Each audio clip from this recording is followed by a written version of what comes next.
Assalamualaikum warahmatullahi wabarakatuh. Perkenalkan, nama saya Siti Arafa dari program studi bimbingan konseling Islam.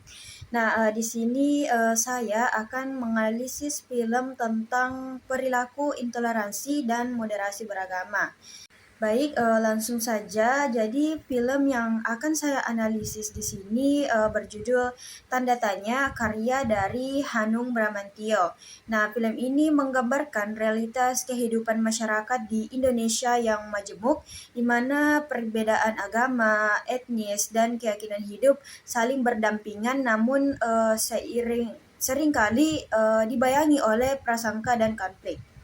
Nah, alur cerita ini berfokus pada kehidupan beberapa tokoh dari latar belakang agama yang berbeda, yang saling beririsan dalam kehidupan sehari-hari, khususnya itu di lingkungan tempat tinggal dan tempat kerja.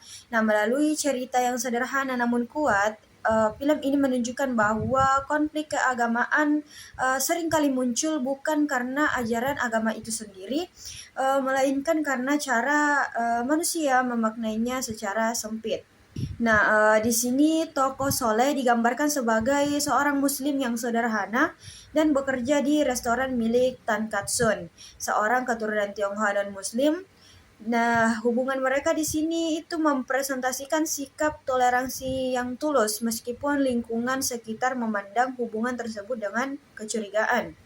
Sedangkan Menuk, istri Soleh, berada dalam posisi yang dilematis karena tekanan sosial dan ekonomi yang dia alami. Sementara itu, Hendra sebagai pemuda Kristen yang juga menghadapi krisis identitas akibat stigma dan prasangka yang melekat pada kelompok minoritas.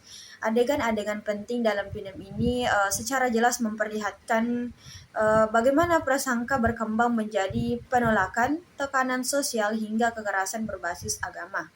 Adapun bentuk intoleransi yang ditampilkan dalam film ini sangat beragam.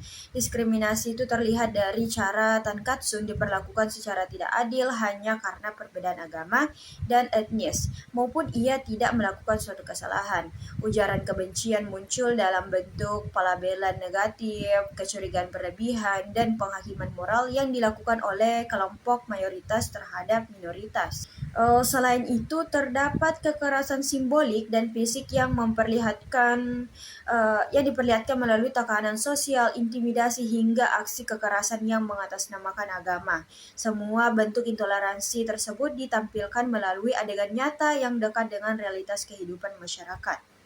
Nah, jika dianalisis menggunakan teori konflik dalam sosiologi agama yang dikemukakan oleh Karl Marx, film ini menunjukkan bahwa agama dapat berfungsi sebagai alat legitimasi kekuasaan. Kelompok mayoritas memiliki posisi yang dominan dalam membentuk norma sosial dan kebenaran, sementara kelompok minoritas berada dalam posisi yang terpinggirkan. Nah, relasi kuasa inilah yang memicu konflik karena agama tidak lagi dipahami sebagai nilai spiritual, tetapi sebagai simbol identitas kelompok yang harus dipertahankan, bahkan dengan cara menyingkirkan pihak lain. Kisah dalam film Tanda Tanya memiliki keterkaitan yang kuat dengan realitas konflik agama di Indonesia. Kasus penolakan pembangunan rumah ibadah, konflik Ahmadiyah, Syiah Sampang, hingga berbagai tindakan toleransi terhadap kelompok minoritas menunjukkan pola yang serupa dengan yang digambarkan dalam film.